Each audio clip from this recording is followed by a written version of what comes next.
in terms of like real practical things. So if I wanted to raise a fund tomorrow, how would you recommend I go about the relationship building, opening conversations with LPs or people or institutions that could invest in my fund? I would like to get a little bit tactical on that. It's been tough for sure. We pre-launched the fund the end of 2023. We had our first close a year ago, essentially. And as your graph said it all, the number of funds launched and the number of funds in existence has decreased dramatically, right, in the last 3 years. So we're launching a fund when everybody else is shutting down because it's so hard. And it's a different story. But if you really like the ecosystem, you will enjoy it. And I think that's the most important thing. Yeah, I couldn't agree more. If you're doing this to hopefully get a $10 or $20 million payout or $30 million payout at some point, I think you're in the wrong business because it's too hard. And I think anyone who's just in it for the money, in my opinion, is unlikely to last in this environment. We are doing this because we genuinely believe that what we're going to do is going to make a big difference for our kids and our grandkids. And it's going to make significant differences in the world that we live in. Okay, so welcome everybody. Thank you for registering and deciding to join this session on emerging fund managers. We at Seraph try to run these different educational topics about every month. We do a different session, webinar of some kind, along with fair amount of written content that goes out every week.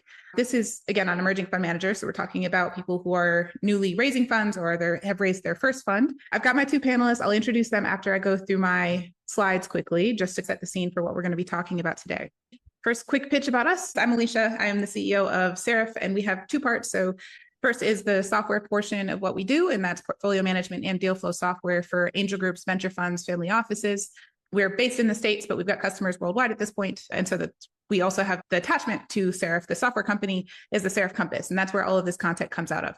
And that is right now an entirely free educational hub. So we've got ebooks and templates and webinars that we do just all around early stage investing. We are expanding a little bit more into the wider private markets, but primarily our content is on like angel and VC investing. So there's a ton of stuff in there. Please go check it out. If you haven't subscribed to the weekly blog, we've got about 12,000 subscribers. So to start out this session, I wanted to really quickly just map the tools a little bit as far as early stage funds go, because that's one of the bigger things to consider if you are planning to raise a fund is what you're like, how are you going to put this all together? So I wanted to map out a few of the tools that are, at least in my opinion, the most prominent, because I live on the software service provider side of things. So I have a lot of familiarity and exposure to these tools. The first section is going to be fund admin. And so this is like who's doing the actual administration of your fund. There's a lot of things to consider when deciding on both your like tech stack and also your service provider stack. There are people who do, like a lot of the new funds that I'm seeing are outsourcing their fund admin. That seems to be a fairly well accepted practice now to have somebody else do it. The big name in the room that I didn't put on the slide is Carta. I didn't put Carta on the slide because I don't love them. And this is my presentation, so I get to do what I want. But Carta is the biggest one that most people use. But there are plenty of other like smaller service providers or other software tools that you can use. Flow is one based in the UK. Loon Creek is based here in the States in Idaho. Juniper Square and Arduro Advisors are both very popular here in the States. Sidecar, I think most people know at this point for SPVs, but they're also launching or have launched their fund admin tool. You have Allocations, which it's hard to say. Allocations I have weird feelings about. They're big at this point and they just did a massive fundraising round. But that, in my opinion, is a kind of double-edged sword. I'm not really sure what they're going to do with that. And then Veravend is one that's actually not a fund admin, but they work with fund admins. So you could either do your fund admin in-house or you could, they partner with fund administrators, and Veravend's like a payments transactions platform. So you could do it in-house and then just manage all of your capital calls and distributions from Veravend if you wanted to. So I thought it was worth a mention here in the fund admin section. Fund admin is going to be an annual fee for most people. This ranges, depending on the size of your fund, from $15,000 to $45,000 on the top end, if you're looking at the Cartas of the world. And I think heavily, it's just really the size of the fund and the number of LPs that you're managing is how they're going to price it. Reporting is the second thing on here. So if you're doing your fund admin in-house, or if you just want to, if your fund admin that you've chosen does not have a reporting option, you also have a number of tools that you can choose from. Seraph's up there, obviously, because we do fund reporting and allow you to track all of your investments. But there's, again, a ton of options for you guys to choose from as you decide to build your tech stack. The one thing to think about there, so reporting options are going to vary from like around $5,000 to $10,000 a year. Standard Metrics, I think, is the most expensive one. They're closer to $12,000 a year. You can go higher than that. Certainly there are other service providers, but if you're an emerging manager, you may not want to, just to try to be a little bit more cost conscious on what you're doing. One bigger thing that I like to call out is whether or not these companies, the fund admins, whether or not they're venture backed is a little bit less important because the market is bigger. The reporting softwares that you're looking at, whether or not they are venture backed, is something that if I was an emerging manager, I would certainly look at. And I say that because the market is only so big. And so we have people, if you've raised $5 million to launch this reporting software for venture funds, even though it seems like it's a very large industry from dollar amount, but it's small in terms of number of firms that you can serve. So I think we're pretty close to the point where we're going to start to see some consolidation in this market. Like it's just, it's not as big as people probably think it is.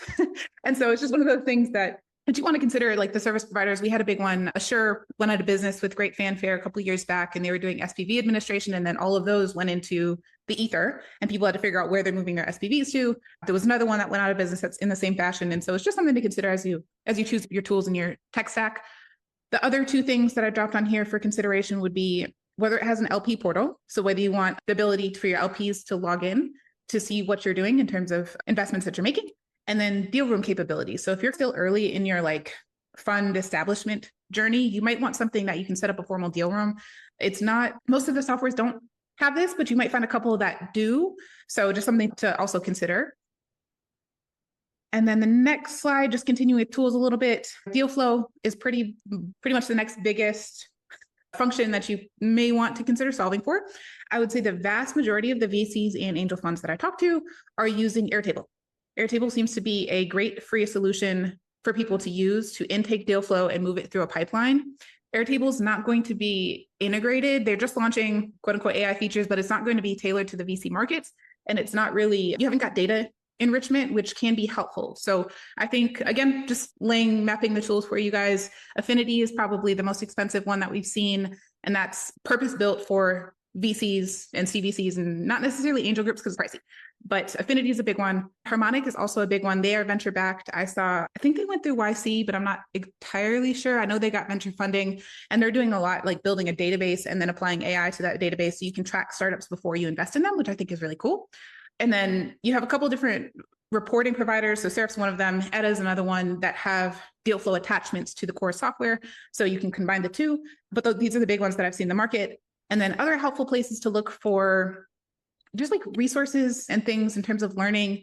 Dream VC is an venture accelerator. They're primarily based in Africa, but they put out a great educational content. So they're one I wanted to mention.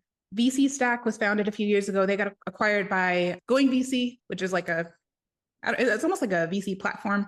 At this point, they have a lot of different things going on. But VC Stack consolidates the tools for venture capitalists. So that's something to look for if you're trying to look for tools or service providers in the space. Seraph Compass, obviously, why you guys are here. We have a bunch of educational content on VC investing.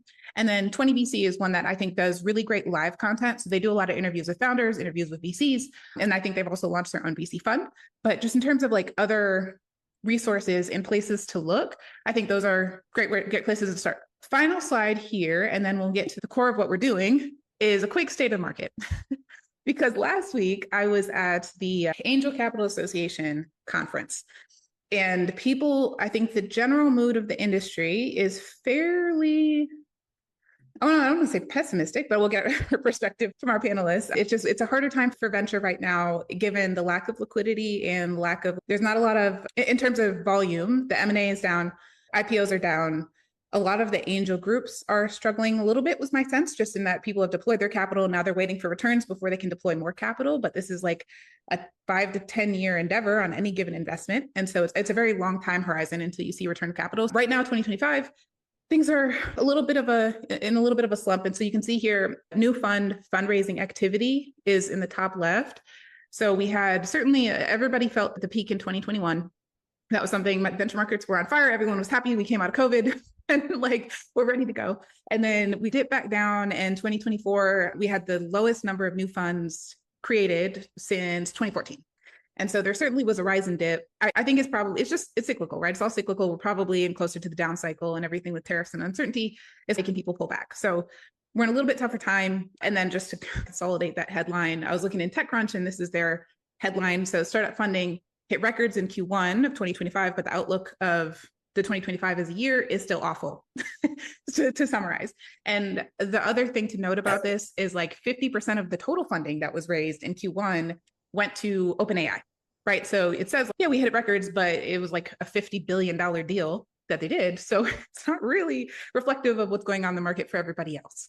Now, with that, not to be a rain on everyone's parade, I think there are great things going on and people doing wonderful things in the space, raising new funds, working on funds that they have deployed. And so let's bring in our panelists here. I'll stop sharing my screen somehow.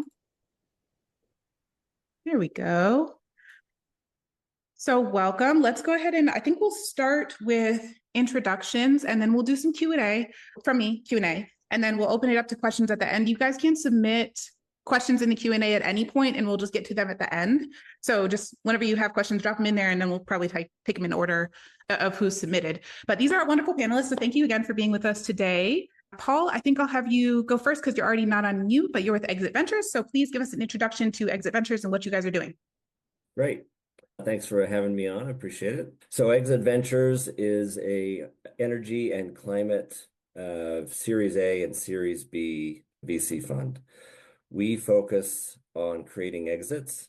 I've been a corporate investor, M&A and CVC investor, and I've created over $3 billion worth of exits.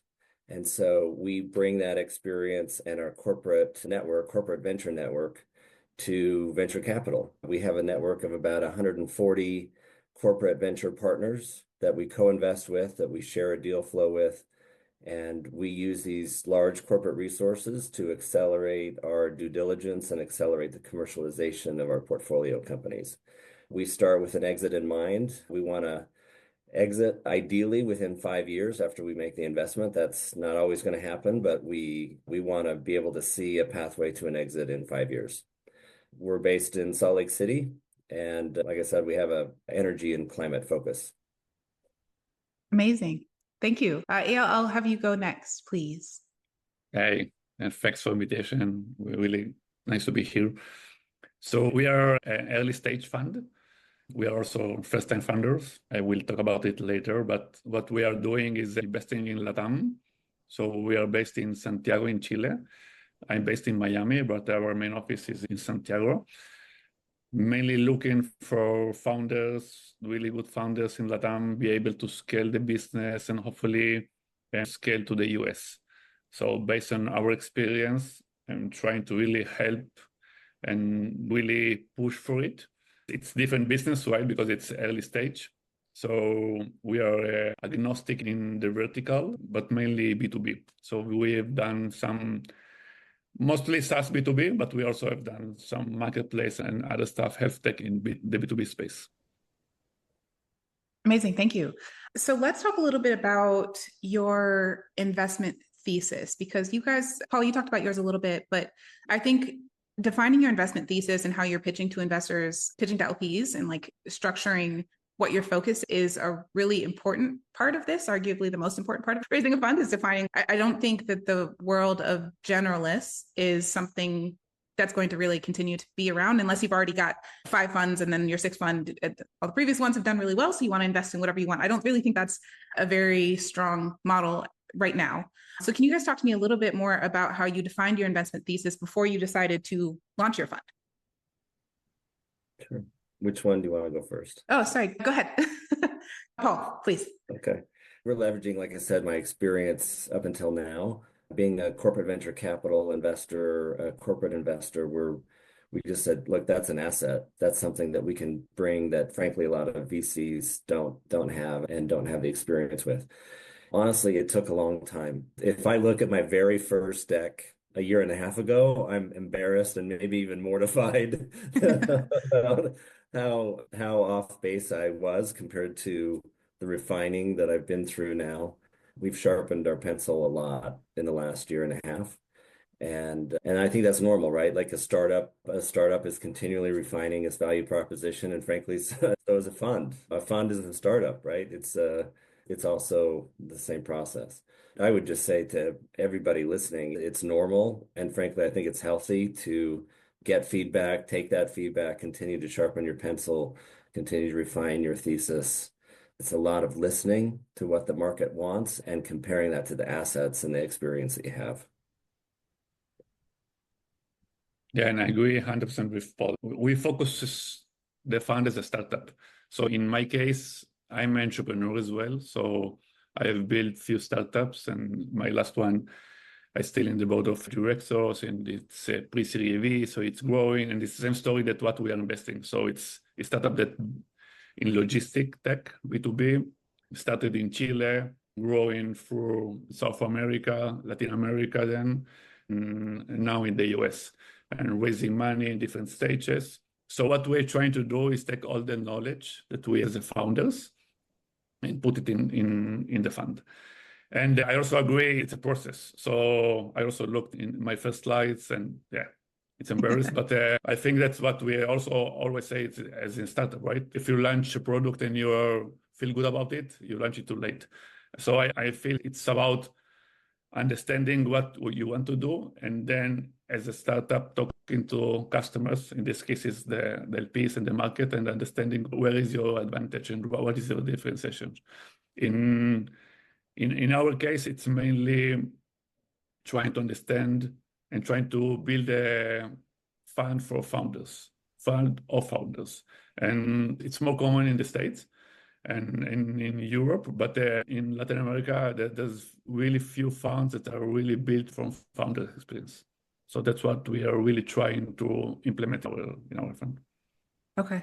Thank you. And when you guys, I want to talk about fundraising a bit. Like after what you just said, when you're going to talk to LPs and being able to identify your strengths and communicate that to them, how did you go about opening the initial relationships? And I know, Paul, you're still in fundraising mode, but as you guys, are you still fundraising on a rolling basis too, or are you guys closed for now? Yeah, in our case, we are closing now in the end of May. So we are closing. Yeah. Okay. Yeah. Can you talk to me a little bit about your fundraising journey? I'll have you guys go first. Yeah, sure. I can go first. In our case, it's a little bit different. Maybe different from the classic. So you talk to many GP today and fund, and everyone will say it's really hard to raise money today, high interest, and all what you explained before, right? It's the common hearing and common conversation that you get in the picture. What we had, it's a little bit different because we started with something really different, at least in Chile, where we're based, and in LATAM. So we started, okay, I'm an entrepreneur, I'm going to build a fund. I have access to a deal flow because we are mentoring and we are doing board of directors, and we have really good deal flow from really early stage founders. And we had already at least 2 or 3 really good investments as angels. So the pitch was something really different. So at the initial stage, the first closing was easy, right? And then there's a good startup entrepreneur. We thought, okay, this is a done deal, right? We did the first closing. It was really easy, really fast. We are done. And no, the second part, like the part in the middle, we really struggled with it. And again, we went to bigger tickets, and then it was much more about the finance, about lack of liquidity. I think at the end, we understood from our profile of LPs, the most difficult part was to explain the investment. There were not like people or investors that have done this before. So they wanted to be involved in the ecosystem. They want to be really close to us as the founders, to be able to talk and to work with our portfolio startups. But they didn't have education about the instrument. So once we explained them, it sounds really good, until we got to the not liquidity part, like 10 years or plus. And I think and like adding that in LATAM, if it's the case in the US, in LATAM, you need to add that there's a really few exits. So like generating DPI, like making returns during the fund, it's really hard to do. So I think that was the pain point that we had to explore and to understand how to educate or how to explain the advantage, because that's a reality, right? So at the beginning, we started, as we are founder, right, like different storytelling about the reality, but at the final way, we understood this, that's the reality, that's the instrument, right? So let's explain the advantage, but also what the instrument they imply. It's not liquid instrument. Okay. Thank you. And I think the education part, at least outside of the more established markets, is a big hurdle for people. I was talking to the Dream VC founders, who are, again, an accelerator based in Africa, and they're trying to train people up on launching VC funds in the African markets. And the African markets are they're cash flow investors, right? They're very much like in real estate, infrastructure, mining, that kind of thing. And so they're used to seeing returns on a 3 or 5 year mark. And then the 10-year mark for VC is like still a little bit unusual. So Paul, what have you seen in your fundraising, given you're closer to the United States? Yeah, it's been tough for sure. We pre-launched the fund the end of 2023. We had our first close a year ago, essentially. And as your graph said it all, the number of funds launched and the number of funds in existence has decreased dramatically, right, in the last 3 years. So we're launching a fund when everybody else is shutting down because it's so hard. That graph said volumes. If you know the pain associated with that kind of market, it's a very, very difficult market. There's been plenty of pitch book articles about how the top 10 VC funds are gathering most of the new assets in the market. And so that means that kind of by definition, emerging managers are getting the table scraps, right? We're getting the crumbs off the table for the last 3 years. And so I think my main message for everybody on this call, if you're thinking about launching, you need to be very realistic that this is one of the toughest fundraising environments for emerging managers that we've seen since the financial crisis, for sure. And it's very difficult. So if you don't have a friends and family network that is very strong, that's already pre-committed, you can't count on going out and finding new money from new sources very easily. And so you need to be very confident in your existing network. And if you can do that with your existing network without counting on kind of the new blue sky money, then great. But if you're counting on blue sky money, it's right now may not be the right time. You may need to wait until the market gets a little bit better. Yeah, you know what? I'm always one for the realist recommendation. And so I really appreciate that, actually. How have you gone about opening conversations with LPs if they're not in your network? Or is that something that you've looked at? And I ask because I get, even on my LinkedIn, like little old me, I get people reaching out and they're like, hey, we're raising a fund in XYZ, we're in England, and are you guys deploying capital? And I'm like, no, we're deploying into private equity companies, so cash flowing entities, but also two, I'm not an LP. And so I don't know, depends on what you're raising under, at least in the States, you can't solicit, or sometimes you can, depending on the regulation. But how do you guys, in terms of like real practical things, so if I wanted to raise a fund tomorrow, how would you recommend I go about the relationship building, opening conversations with LPs or people or institutions that could invest in my fund? I would like to get a little bit tactical on that. So Paul, please give us all the tips and tricks. Sure. First, like I said, it's the existing network. People want to see traction and they want to see success, right? Success begets more success. So one, get comfortable with your existing network and what they are realistically willing to do. Be careful because a lot of people will be like, yeah, that sounds interesting. But when it gets time to have them write the check, right? There's a lot of people who say, maybe not now. Be specific with your network. Are you actually deploying capital? Are you ready to invest? Is this strategy that I have interesting to you? And then define your market. So for an emerging fund, it's usually high net worth and family offices. And so go out and do a test market with people that aren't your friends and that don't know you. And I think doing a test run of family offices and high net worth people to actually see if you can get hard commitments is a great test of your thesis and the attractiveness of your thesis. And if you can go out and get those hard commitments from people who, don't know you that, or maybe not at all, then I think you've got a winner. But if you don't, you might have to continue to sharpen your pencil and work on your thesis a bit. Yeah, I agree. And I think it's the same thing that's doing sales in startups. So it's go to market, it's define exactly who you're going to go after. So in our case, for example, we started with everything of course, like experimenting. It's the same thing, getting feedback. And when we define exactly the profile of our ideal LP. So in our case, for example, it's the one that it's not only investment finances method, the ones that want to be involved in the ecosystem, mainly LATAM. It's really interesting because now it's 50-50, right? 50, it's okay, it's a good investment, of course. No one wants to lose money. Everyone wants to get more money. But the other one, it's much more easy to explain for us. Okay, it's a good investment, but also you're going to be involved with our ecosystem. You're going to be, you can help our startups. You can invest as well in as follow on with us as a fund. So there's a lot of like additional value that you can get from investing. And it's the same thing that I talked before. It's more about the education in our case.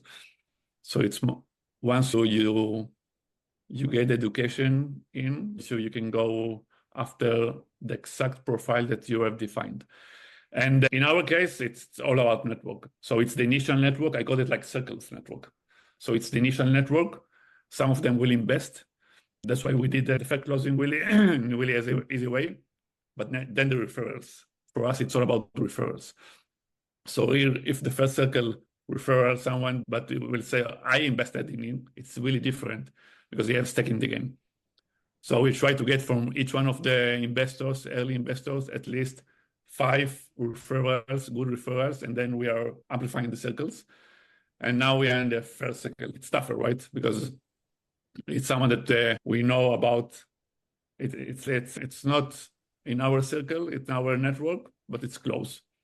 Mm-hmm. So we don't know him, but he knows someone that knows someone. And it works because it's all about validation. So if they see name that they really have confidence and they know that that name invested in us, it's good validation, and it's the game there is much easier. Okay. I actually want to follow up on one thing you said there in terms of allowing them to co-invest later on. A question for both of you. How did you think about, so one, are you doing or planning to do and or facilitate sidecar investments? And just for the audience, sidecars is you have your fund, and then say your fund invests in this startup, you then additionally allow your LPs to make more investment into that startup as an individual. So are you guys facilitating that? And how did you think about, in terms of follow-ons, how did you think about your portfolio construction? So are you guys retaining, is it 30% of your fund for follow-on investments? Is it 50%? Like, how did you guys think about that? And how did you define that number? If we can get to a number, assuming you have one, that would be helpful, I think, at least for me. Yep. We like to, so we invest in Series A and B, and we would like to and want to follow on with our most successful investments in either late A and B round. And so we anticipate having a healthy reserve ratio for follow-on investments. I think that's important to continue to add on to your most successful deals. Why not, right? If you found the team and the solution that's really knocking it out of the park, why wouldn't you want to keep investing, avoid your dilution as well? So we do that. I'm sorry, what was the first question? If you're going to allow sidecars. Oh, sidecars, yeah. Or facilitate them.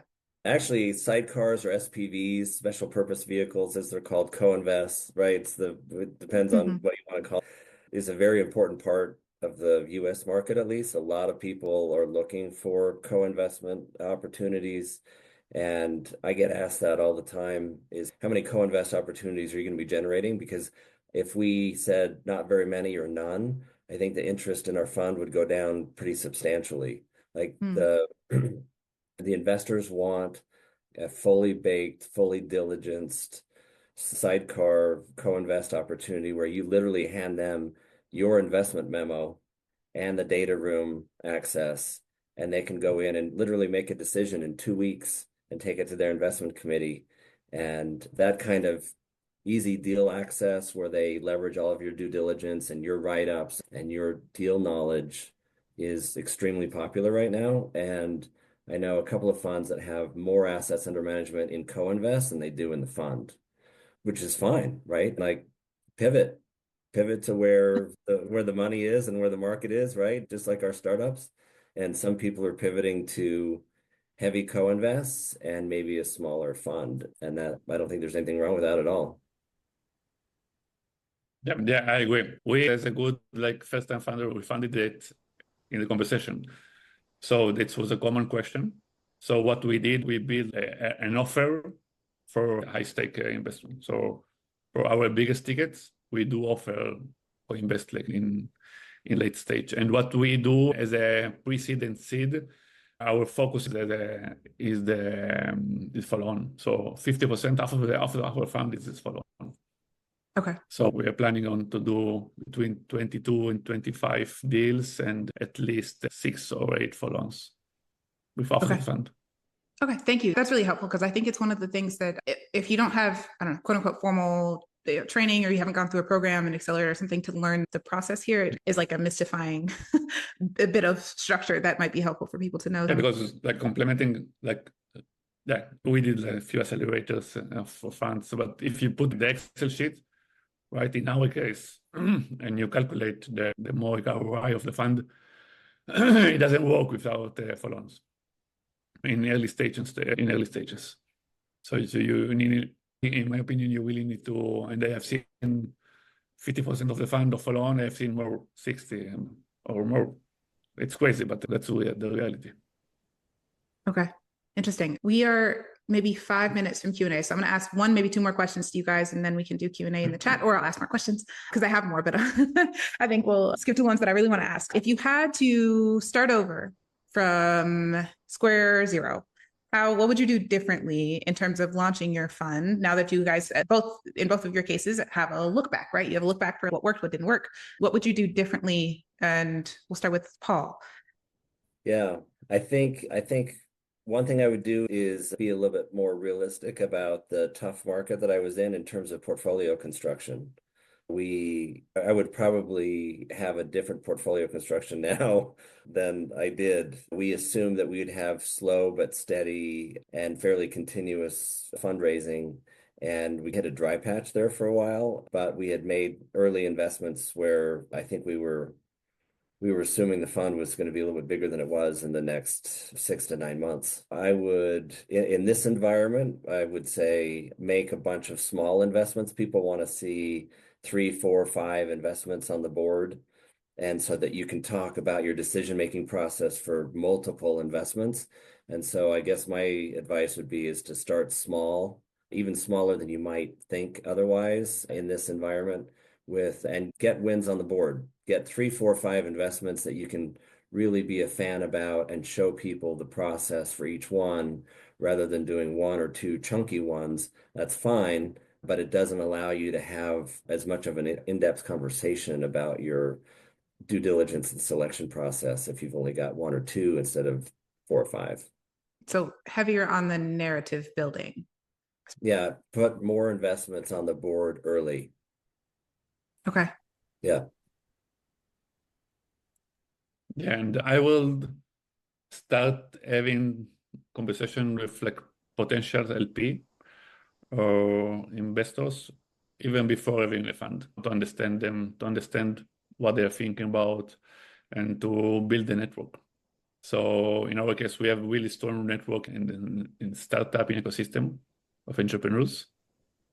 What we didn't build because we didn't think about it, like building network for LPs. So it was like, okay, let's do a fund. The fund is ready. Okay, let's start building the network. And I think it's much better to have the network.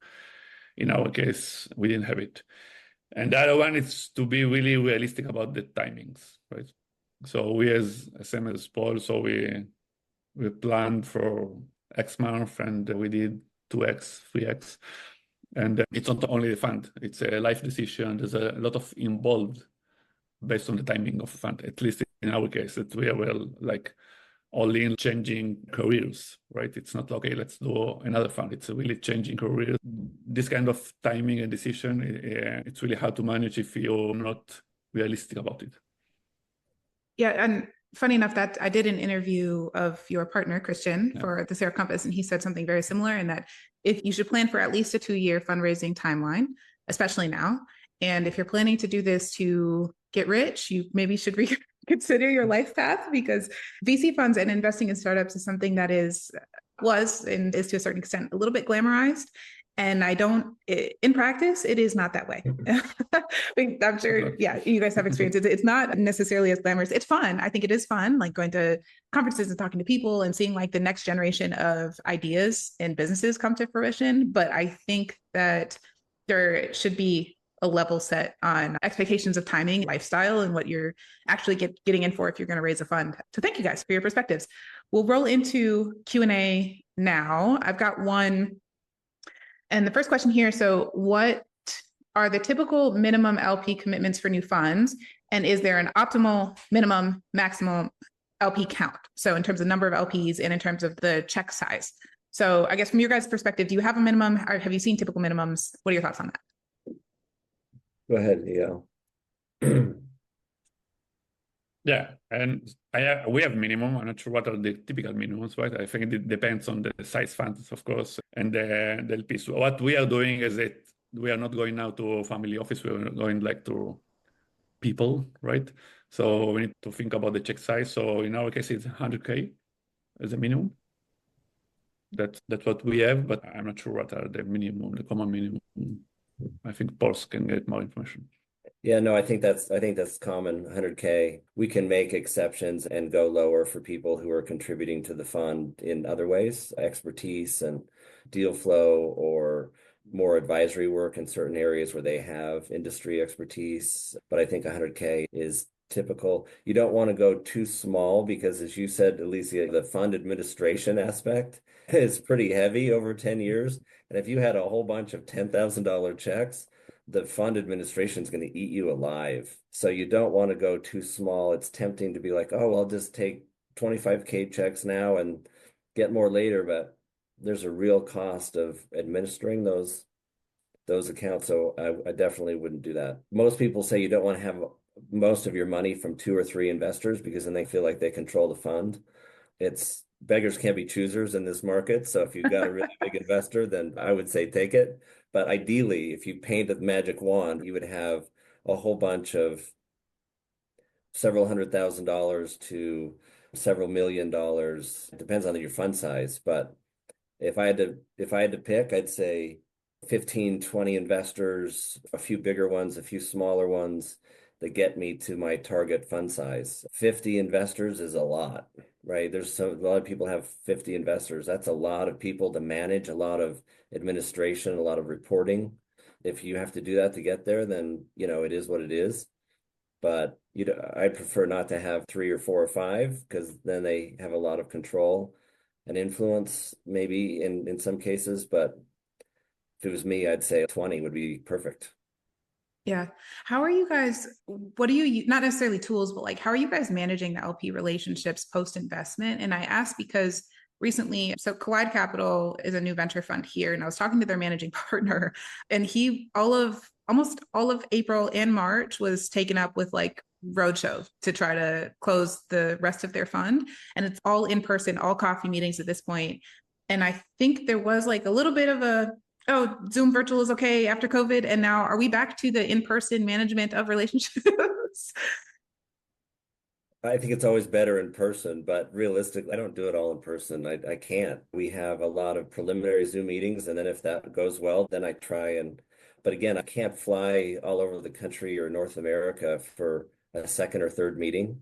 That's too, one, it's big expense for a small fund, but also the time commitment would be pretty significant. We do in person whenever we can, but I still rely quite a bit on Zoom.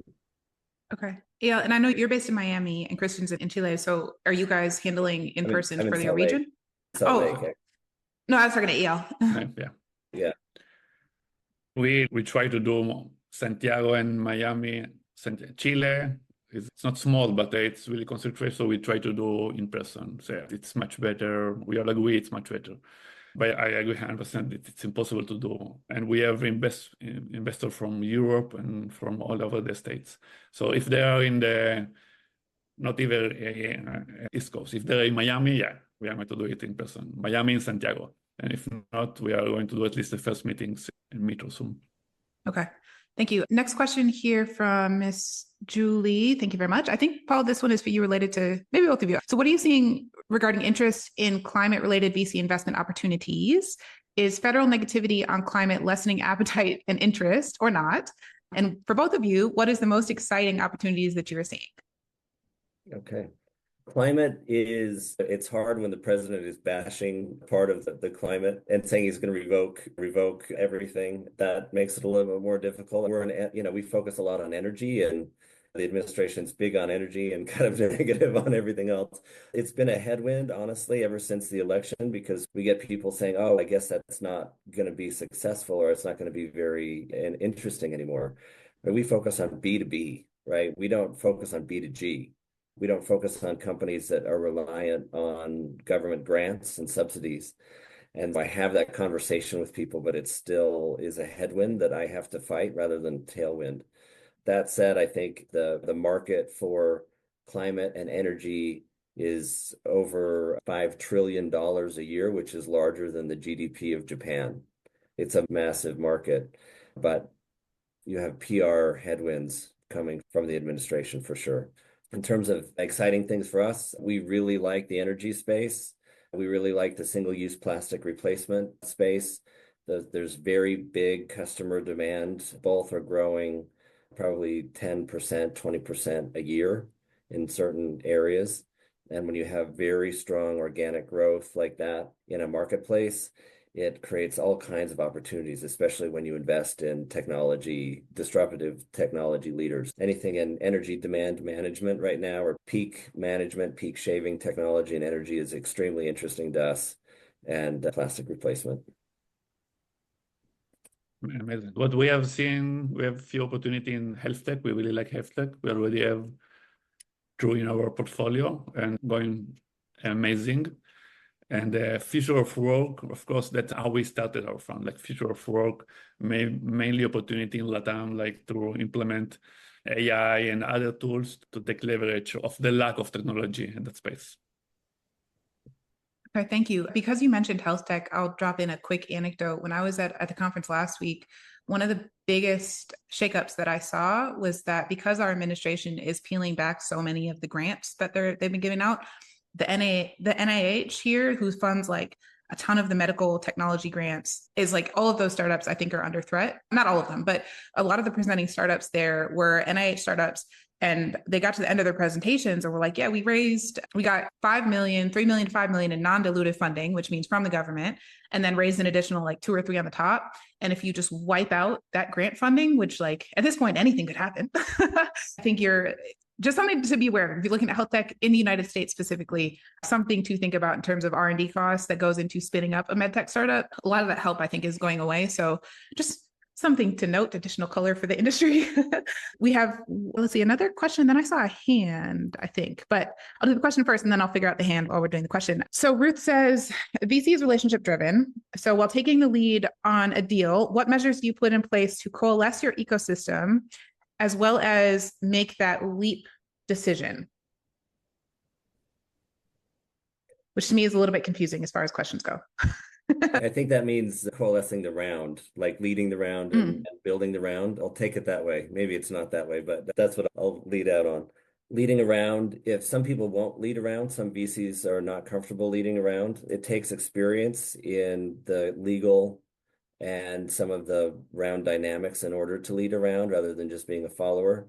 I would say if you don't have strong experience in legal negotiations of the round, and you're not very familiar with all of the detailed term sheet issues and how that affects the round, you shouldn't be leading. You can't lead around and set terms for everybody else that are not standard, because then people won't join, and you could ruin a round if you don't know what you're doing. I would say building your partners. If you've got, like the person said, a network is very important. Relationships is important. If you've got other funds that you work with, like-minded investors, and you feel like you can all chip in and raise the round together, that's ideal. And that's great. You need that network. And so if you don't have the network, and if you don't have the legal experience and the deal term experience, I would say be a follower. And there's a lot of VC funds that are followers, and that's totally fine. But don't lead out if you're not qualified. And you need to understand that me and as a founder, you will hear always, okay, yeah, the round is ready. I only looking for the lead. So yeah, I have always everything. I need the lead. So the lead is a key usually in a round, but I agree. Being a follower, it's not a bad thing. So at the beginning, and you get from the founders, are you going to be a follower? And it's not, okay, I'm following a specific fund. You have your own thesis, or you have your own opinion, you have your own process, but you are looking for someone to lead around in more perspective of the legal commitment and the term sheets. Okay. Yeah. And as from the founder side of things, the lead investor, those are, I won't say increasingly hard to find because I haven't fundraised recently, but in previous startups, it's always like it ends up, you have a lot of conversations, 20, 30 conversations, and that is the key that unlocks all of the capital. It's like all of these people. And I'm like, I've soft circled 75%, but wait, I need a lead for the rest of the 75% to commit formally. And so it's always like a hard one for, at least from the founder perspective. What I have seen a lot lately in mainly LATAM, small round, like 2 million round, there's no lead investor. So you get, and you use standard safe, and there's no lead investor because everyone is waiting the lead investor, but you already have committed 2 million. So, okay, let's close the round. Okay. That's good to know. Yeah, and rounds are definitely getting smaller as well, which is the standard right now. Okay. Last question. Maybe we have time for two more, but one here. Are we obligated to disclose side letters to the other LPs, or can the terms for LPs be different, and how different? And I suppose this is both, I would have both of you respond just because the regulations for your guys' funds are probably very different. Yeah. The SEC has been cracking down on that under Biden to make sure that funds over a certain size have to disclose all of their LP letters to all of their other LPs, but funds under a certain size, I think 75 or 100 million, do not. I don't know what's going to happen under the new administration for that rule, but my opinion is that if there's side letters, that initial investors may get better terms, and that's normal. Everybody expects that the first anchor investor may get GP ownership, and that's not unusual. And frankly, that's a good marketing tool to say, hey, whoever writes the first $5 million check gets an ownership stake in the GP. That's a great way to actually get your anchor investor. Those kind of side letters, I don't feel the need to actually post in my data room because those are normal and customary. If you have some LPs that have some extremely favorable or non-standard terms, I would err on the side of at least having a verbal conversation with your investors coming in. If you feel like they're going to be pretty upset if they find out about it later and you don't tell them, then that causes a food fight. That I like transparency, and I want to make sure people feel like I'm acting with integrity. That's very important to us. So I would err on the side of making sure that people are aware that maybe there are some side deals. Maybe you don't have to disclose everything, but you just say, look, I had to cut a side deal with so-and-so, and then they're going to say, why don't I get those same terms? And you've got to be ready for that conversation. But if you're ready for that conversation, then have it now instead of having them find out later and getting pissed off, because that's a bad position to be in my opinion. I agree 100%. I think transparent is the key. So if you're really transparent and you can justify, it's okay.